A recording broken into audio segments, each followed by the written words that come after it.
Olá pessoal, me chamo José Felipe Braga Vitorino, faço parte da equipe Erga Omnes do trabalho de Projeto Integrador 2 da professora Cristina Oliveira Passos, rede UniFTC Feira de Santana.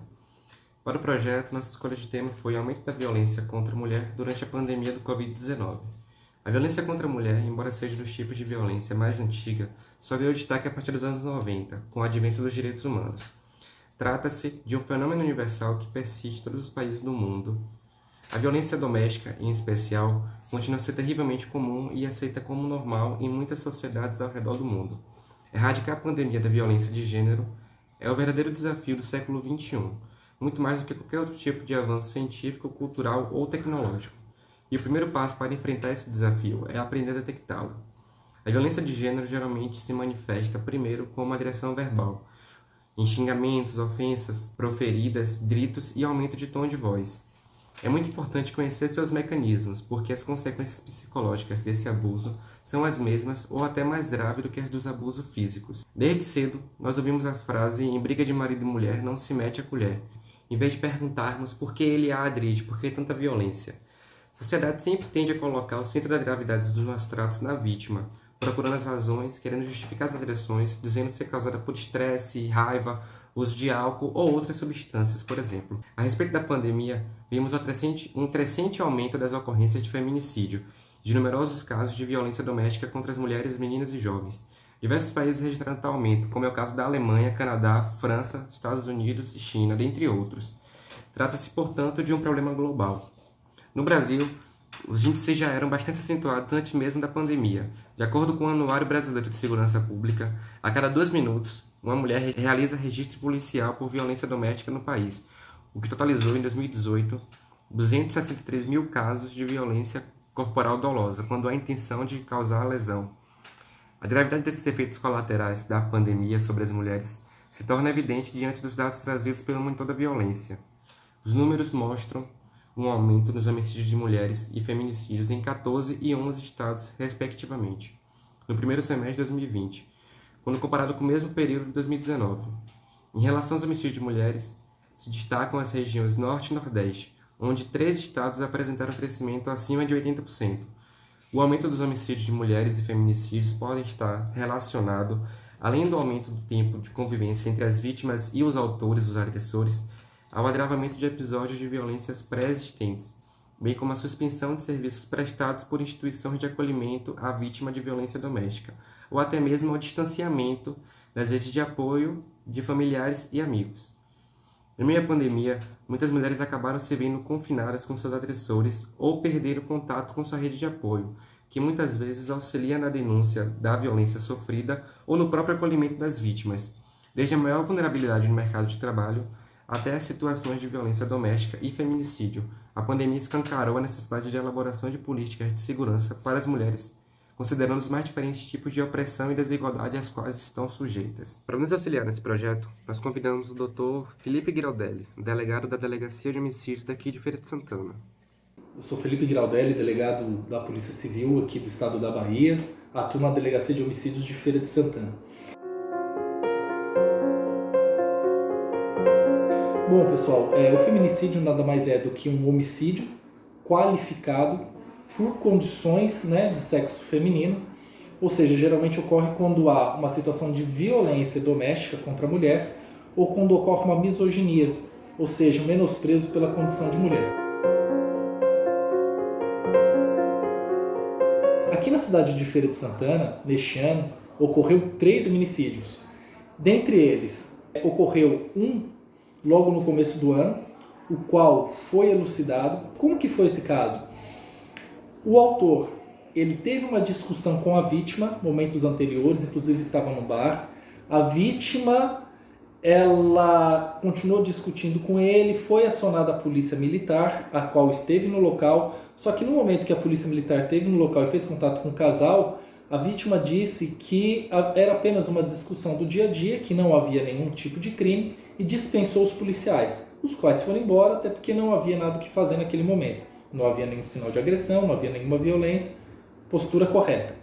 O que aconteceu? Posteriormente, esta pessoa, as 2 pessoas, tanto o autor quanto a vítima, saíram do local e foram para a casa do autor.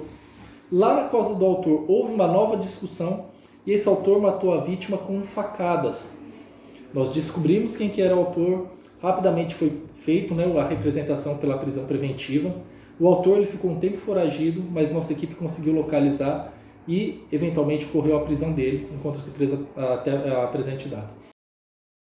Outra situação também interessante foi um feminicídio que aconteceu aqui também no município de Feira de Santana. Eu participei inclusive da prisão em flagrante. A vítima tinha um relacionamento afetivo com o autor, inclusive já tinham morado juntos anteriormente. Essa vítima, inclusive, estava bebendo o dia inteiro junto com o autor, estavam ambos consumindo bebida alcoólica. E o que aconteceu? Eles tiveram uma discussão posteriormente, após já ter uma embriaguez entre autor e vítima, tiveram essa discussão e esse autor desferiu um golpe de faca contra a vítima, na frente dos filhos dela. Um deles tinha 8 anos e o outro tinha 4. E essa vítima, em decorrência dessa facada que sofreu do autor, acabou vindo a falecer. Rapidamente, nossa equipe tomou conhecimento também das informações, eu estava no plantão aqui. A gente foi atrás dos elementos que eram necessários para saber quem que era o autor e do respectivo endereço. Fomos até a casa dele e foi possível realizar a prisão em flagrante. Essa prisão em flagrante foi convertida em prisão preventiva e o autor encontra-se preso também. Uma outra situação também de feminicídio que aconteceu no município foi a situação que aconteceu num bairro, aqui próximo até da área do Sobradinho, em que o autor matou a namorada, né? Eles tiveram uma discussão lá, o autor acabou matando a namorada e logo em seguida mataram o autor. Também foi um caso bem diferente. Então, no município de Feira de Santana, até a presente data, ou seja, 15 de outubro de 2020, ocorreram 3 feminicídios. Mas nós percebemos que geralmente esses feminicídios ocorrem em situações de violência doméstica e familiar contra a mulher.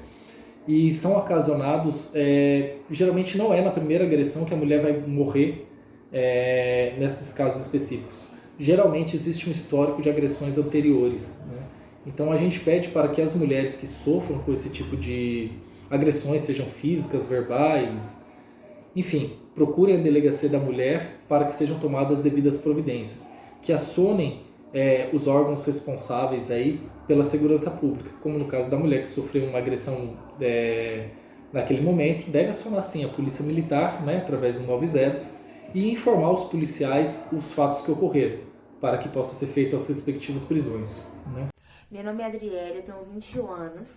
Hoje eu faço parte de um coletivo feminista atuante aqui na cidade de Feira de Santana, onde a gente atende mulheres hipossuficientes em situações de violência. Nesse coletivo, a gente busca acolher essas mulheres e prestar um apoio multidisciplinar, né? Essa vítima ela pode ter acesso a psicólogo, enfermeiras, advogadas.